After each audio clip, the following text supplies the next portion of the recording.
Hello and welcome back to another Norse mythology reading. We are on the treasures of the gods. I'll get right in, but I hope you're all snuggled well and ready for a nice bedtime story. Thor's wife was the beautiful Sif. She was of the Aesir. Thor loved her for herself and for her blue eyes and pale skin, her red lips and her smile, and he loved her long, long hair, the colour of a field of barley at the end of summer. Thor woke and stared at sleeping Sif. He scratched his beard, then he tapped his wife with a huge hand. "What happened to you?"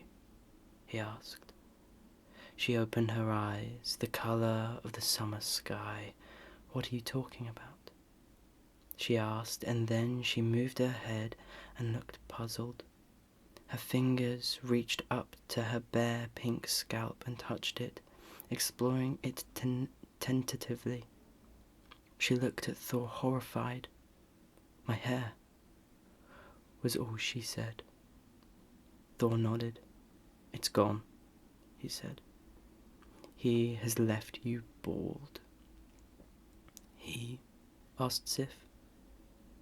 Thor said nothing.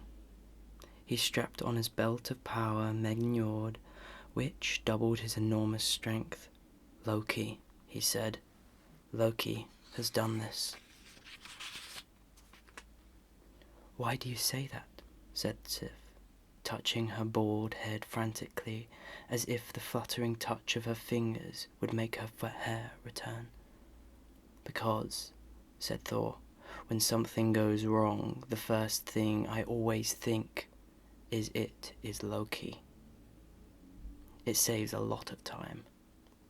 Thor found Loki's door locked, so he pushed through it, leaving it in pieces.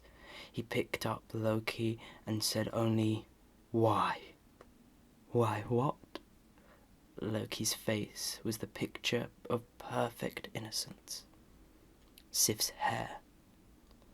My wife's golden hair.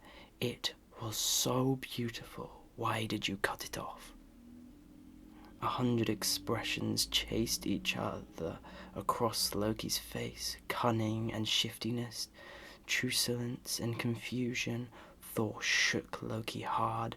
Loki looked down and did his best to appear ashamed. "It was funny. I was drunk." Thor's brow lowered. Sif's hair was her glory.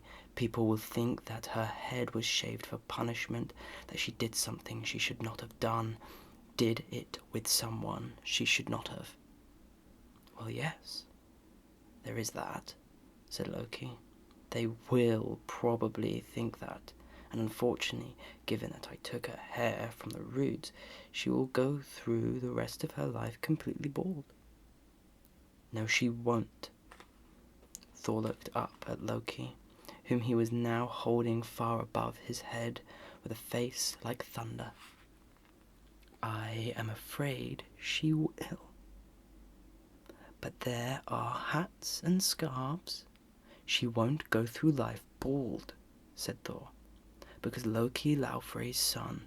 If you do not put her hair back right now, I am going to break every single bone in your body, each and every one of them, and if her hair does not grow properly, I will come back and break every bone in your body again and again. If I do it every day, I'll soon get good at it." He carried on, sounding slightly more cheerful. "No," said Loki. "I can't put her hair back. It doesn't work like that." "Today," mused Thor, "it will probably take me about an hour to break every bone in your body, but I bet that with practice I could get it down to about 15 minutes. It'll be interesting to find out." He started to break his first bone. "Dwarves!" shrieked Loki. "Pardon?" "Dwarves. They can make anything. They could make golden hair for Sif. Hair that would bond her scalp and grow normally, perfect golden hair. They could do it. I swear they could. Then, said Thor, you had better go and talk to them. And he dropped Loki from high above his head onto the floor. Loki clambered to his feet and hurried away before Thor could break any more bones. He put on his shoes that let him travel through the sky, and he went to Svartalheim, where the dwarves have their workshops. The most ingenious craftsmen of them all, he decided, were the 3 dwarves known as the Sons of Ivaldi. Loki went to their underground forge. Hello, Sons of Ivaldi. I have asked around, and people here tell me that Brock and Etri, his brother, are the greatest dwarves craftsmen there are and have ever been, said Loki. No, said one of the Sons of Ivaldi. It is us. We are the greatest craftsmen there are. I am assured that Brock and Etri can make treasures as good as those you can. Lies, said the tallest of the Sons of Ivaldi. I wouldn't trust those fumble-fingered incompetents to shoe a horse. The smallest and the wisest of the Sons of Ivaldi simply shrugged. Whatever they make, we could do better. I hear that they've challenged you, said Loki. 3 treasures. The gods of the Aesir will judge who made the best treasure. Oh, and by the way, one of the treasures you make needs to be hair. Ever-growing, perfect golden hair. We can do that, said one of the Sons of Ivaldi. Even Loki could barely tell them apart. Loki went across the mountain to see the dwarf called Brock at the workshop he shared with his brother Etri. Ivaldi's sons are making 3 treasures as gifts for the gods of Asgard, said Loki. The gods are going to judge the treasures. Ivaldi's sons want me to tell you that they are certain you and your brother Etri can't make anything as good as they can. They called you fumble-fingered incompetents. Brock was no fool. This smells extremely fishy to me, Loki, he said. Are you sure this isn't your doing? Stirring up trouble between Etri and me and Ivaldi's boys seems like your sort of thing. Loki looked as guileless as he could, which was amazingly guileless. Nothing to do with me, he said innocently. I just thought you ought to know. And you have no personal stake in this? Asked Brock. None whatsoever. Brock nodded and looked up at Loki. Brock's brother, Etri, was the great craftsman, but Brock was the smarter of the 2, and the more determined. Well then, we'll be happy to take on the Sons of Ivaldi in a test of skill to be judged by the gods, because I have no doubt that Etri can forge better and craftier things than Ivaldi's lot. But let's make this personal, Loki, eh? What do you have in mind? Asked Loki. Your head, said Brock. If we win this contest, we get your head. There's lots of things going on in that head of yours, and I have no doubt that Etri could make a wonderful device out of it. A thinking machine, perhaps, or an inkwell. Loki kept smiling, but he scowled on the inside. The day had started out so well. Still, he simply had to ensure that Etri and the block lost the contest. The gods would still get 6 wonderful things from the gods, and Sif would get her whole golden hair. He could do that. He was Loki. Of course, he said. My head, no problem. Across the mountain, the Sons of Ivaldi were making their treasures. Loki was not worried about them, but he needed to make sure that Brock and Etri could not possibly win. Brock and Etri entered the forge. It was dark in there. lit by the orange glow of burning charcoal. Etri took a pigskin from a shelf and placed it into the forge. "I've been keeping this pigskin for something like this," he said. Brock just nodded. "Right," said Etri. "You work the bellows, Brock. Just keep pumping them. I need this hot, and I need it consistently hot. Otherwise it won't work. Pump, pump." Brock began to pump the bellows, sending a stream of oxygen-rich air to the heart of the forge, heating everything up. He had done it many times before. Etri watched until he was satisfied that it would all be to his liking. Etri left to work on his creation outside the forge. As he opened the door to go out, a large black insect flew in, and was not a horsefly, and it was not a deer fly. It was bigger than either. It flew in and circled the room in a malicious way. Brock could hear the sound of Etri's hammers outside the forge, and the sounds of filing and twisting, of shaping and banging. The large black fly, it was the biggest, blackest fly you have ever seen, landed on the back of Brock's hand. Both of Brock's hands were on the bellows. He did not stop pumping to swat the fly. The fly bit Brock hard on the back of the hand. Brock kept pumping. The door opened and Etri came in and carefully pulled the work from the forge. It appeared to be a huge boar with bristles of gleaming gold. "Good work," said Etri. "A fraction of a degree warmer or cooler and the whole thing would have been a waste of our time. Good work, you two," said Brock. The black fly up on the corner of the ceiling seethed with resentment and irritation. Etri took a block of gold and placed it on the forge. "Right," he said.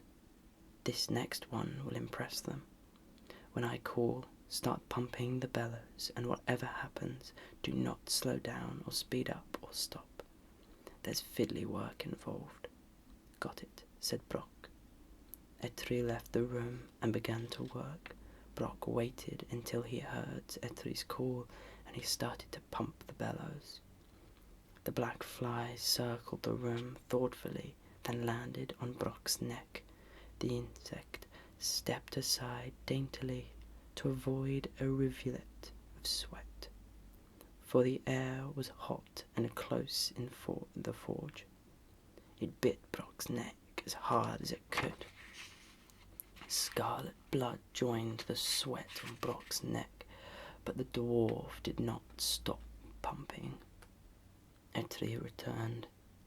He removed a white-hot arm ring from the forge. He dropped it into the stone cooling pool in the forge to quench it. There was a cloud of steam as the arm ring fell into the water. The ring cooled, moving rapidly to orange to red hot, and then, as it cooled to gold. "It's called Draupnir," said Etri. "The Dripper?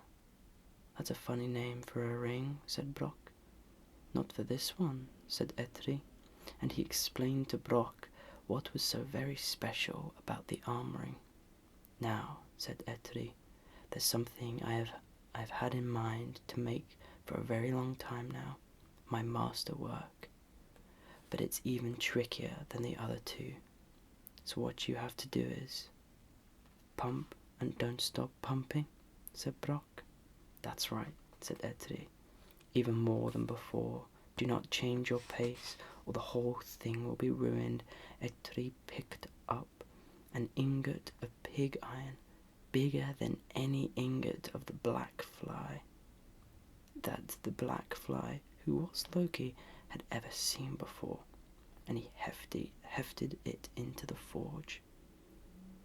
He left the room and called out to Brock to begin pumping. Brock began to pump, and the sound of Etri's hammers began as Etri pulled and shaped the welded and joined them.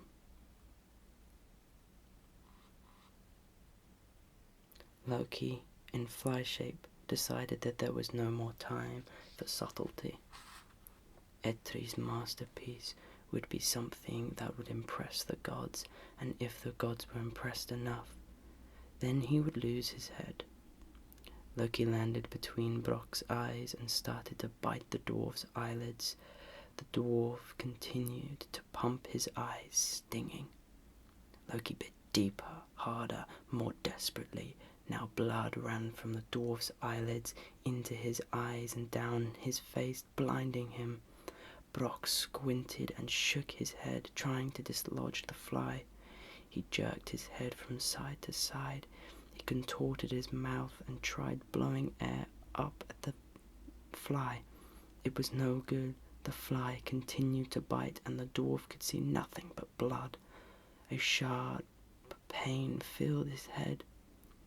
Brock counted, and at the bottom of the downstroke he whipped one hand from the bellows and swiped at the fly with such speed and such strength that Loki barely escaped with his life. Brock grabbed the bellows once again and continued to pump. "Enough!" called Etri. The black fly flew unsteadily about the room. Etri opened the door, allowing the fly to escape. Etri looked at his brother with disappointment. Brock's face was a mess of blood and sweat. "I don't know what you were playing at that time," said Etri, "but you came close to ruining everything. The temperature was all over the place at the end. As it is, it's nowhere near as impressive as I'd hoped. We'll just have to see." Loki, in Loki's shape, strolled in through the open door. "So all ready for the contest?" he asked. "Brock can go to Asgard and present my gift to the gods and cut off your head," said Etri. "I like it best here at my forge, making things." Brock stared at Loki through swollen eyelids. "I'm looking forward to cutting off your head," said Brock. It got personal. In Asgard, 3 gods sat on their thrones: one-eyed Odin the All-Father, red-bearded Thor of the thunders, and handsome Frey of the summer's harvest. They would be the judges. Loki stood before them, beside the 3 almost identical sons of Ivaldi. Brock, black-bearded and brooding, was there alone, standing to one side, the things he had brought hidden beneath the sheets. "So," said Odin, "what are we judging?" "Treasures," said Loki. "The sons of Ivaldi have made gifts for you, great Odin, and for Thor, and for Frey. And so have Etri and Brock. It is up to you to decide which of the 6 is the finest treasure. I myself will show you the gifts made by the sons of Ivaldi." He presented Odin with the spear called Gungnir.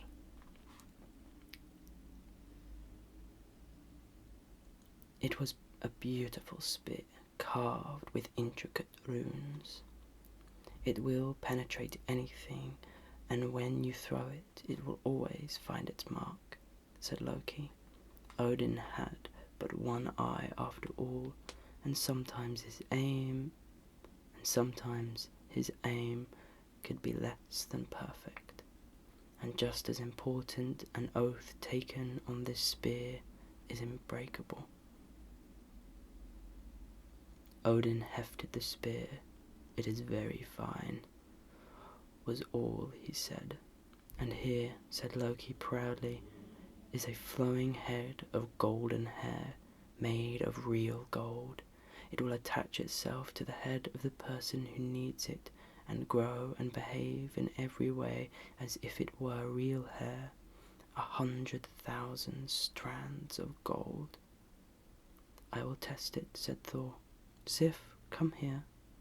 Sif rose and came to the front, her head covered. She removed her headscarf.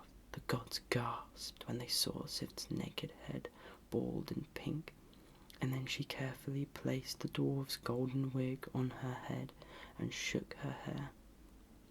They watched as the base of the wig joined itself to her scalp, and then Sif stood in front of them, even more radiant and beautiful than before. "Impressive," said Thor. "Good job." Sif tossed her golden hair and walked out of the hall into the sunlight to show her new hair to her friends. The last of the sons of Ivaldi remarkable gifts was small and folded like a cloth. This cloth Loki placed in front of Frey. "What is it?" "It looks like a silk scarf," said Frey, unimpressed. "It does," said Loki, "but if you unfold it, you will discover it is a ship called Skidbaldnir. It will always have a fair wind wherever it goes, and although it is huge, the biggest ship you can imagine, it will fold up as you see like a cloth, so you can put it into your pouch." Frey was impressed and Loki was relieved. They were 3 excellent gifts. Now it was Brock's turn. His eyelids were red and swollen, and there was a huge insect bite on the side of his neck. Loki thought Brock looked entirely too cocky, especially given the remarkable things Ivaldi's sons had made. Brock took the golden arm ring and placed it in front of Odin on his high throne. "This arm ring is called Draupnir," said Brock, "because every 9th night 8 golden arm rings of equal beauty will drip from it. You can reward people with them or store them, and your wealth will increase." Odin examined the arm ring, then pushed it onto his arm, up high on his biceps. It gleamed there. "It is very fine," he said. Loki recalled that Odin had said the same thing about the spear. Brock walked over to Frey. He raised a cloth and revealed a huge boar with bristles made of gold. "This is a boar my brother made for you, to pull your chariot," said Brock. "It will race across the sky and over the sea faster than the fastest horse. There will never be a night so dark as its golden bristles will not give light, and let you see what you are doing. It will never tire and will never fail you. It is called Gullinbursti, the golden bristled one." Frey looked impressed, still thought Loki. The magical ship that folded up like a cloth was every bit as impressive as an unstoppable boar that shone in the dark. Loki's head was quite safe, and the last gift Brock had to present was the one that Loki knew he had already managed to sabotage. From beneath the cloth, Brock produced a hammer and placed it in front of Thor. Thor looked at it and sniffed. "The handle is rather short," he said. "Yes." Brock nodded. "That's my fault. I was working the bellows. But before you dismiss it, let me tell you about what makes this hammer unique. It's called Mjolnir, the lightning maker. First of all, it's unbreakable. Doesn't matter how hard you hit something with it, the hammer will always be undamaged." Thor looked interested. He had already broken a great many weapons over the years, normally by hitting things with it. "If you throw the hammer, it will never miss what you throw at it," it at? Thor looked even more interested. He had lost a number of otherwise excellent weapons by throwing them at things that irritated him and missing. He had watched too many weapons he had thrown disappear into the distance, never to be seen again. No matter how hard or how far you throw it, it will always return to your hand. Thor was now actually smiling, and the thunder god did not often smile. You can change the size of the hammer. It will grow, and it will also shrink down so small that if you wish, you could hide it inside your shirt. Thor clapped his hands together in delight, and thunder echoed across Asgard. And yet, as you have observed, concluded Brock sadly, the handle of the hammer is indeed too short. This is my fault. I failed to keep the bellows blowing while my brother Etri was forging it. The shortness of the handle is a minor cosmetic problem, said Thor. This hammer will protect us from the frost giants. This is the finest gift I have ever seen. It will protect Asgard. It would protect us all, said Odin with approval. If I were a giant, I would be very afraid of Thor if he had that hammer, said Frey. Yes, it's an excellent hammer. But Thor, what about the hair? Sif's beautiful new golden hair, asked Loki, slightly desperately. What? Oh yes, my wife has very nice hair, said Thor. Now, show me how to make the hammer grow and shrink, Brock. Thor's hammer is better even than my wonderful spear and my excellent armouring, said Odin, nodding. The hammer is greater and more impressive than my ship and my boar, admitted Frey. It will keep the gods of Asgard safe. The gods clapped Brock on the back and told him that he and Etri had made the finest gift that they had ever been given. Good to know, said Brock. He turned to Loki. So, said Brock, I get to cut off your head, Lafrey's son, and take it back with me. Etri will be so pleased. We can turn it into something useful. I will ransom my head, said Loki. I have treasures I can give you. Etri and I have all the treasures we need, he said. We make treasures. No, Loki, I want your head. Loki thought for a moment, then said, Then you can have it, if you can catch me. And Loki leapt high into the air and ran off far above their heads. In moments he was gone. Brock looked at Thor. Can you catch him? Thor shrugged. I really shouldn't, he said. But then, I'd very much like to try out my new hammer. In moments, Thor returned, holding Loki tightly. Loki was glaring with impotent fury. The dwarf Brock took out his knife. Come here, Loki, he said. I'm going to cut off your head. Of course, said Loki. You can, of course, cut off my head, but, and I appeal to mighty Odin here, if you cut off any of my neck, you are violating the terms of our agreement, which promised you my head, and my head only. Odin inclined his head. Loki is right, he said. You have no right to cut his neck. Brock was irritated. But I can't cut off his head without cutting his neck, he said. Loki looked pleased with himself. You see, he said, if people thought through the exactness of their words, they would not dare to take on Loki, the wisest, the cleverest, the trickiest, the most intelligent, the best looking. Brock whispered a suggestion to Odin. That would be fair, agreed Odin. Brock produced a strip of leather and a knife. He wrapped the leather around Loki's mouth. Brock tried to pierce the leather with the tip of the knife blade. It's not working, said Brock. my knife isn't cutting you.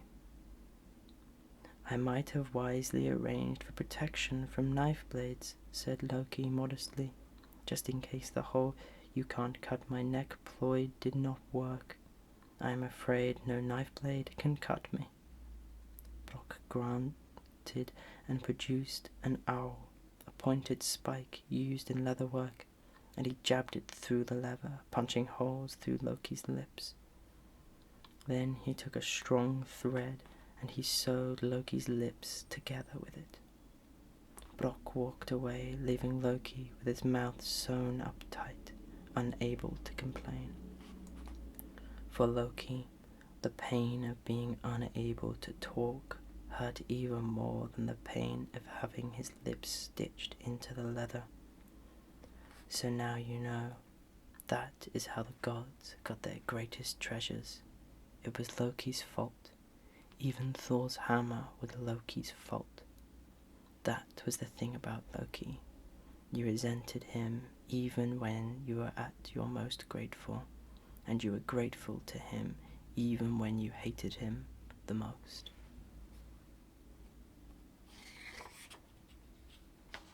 And we will leave that story there.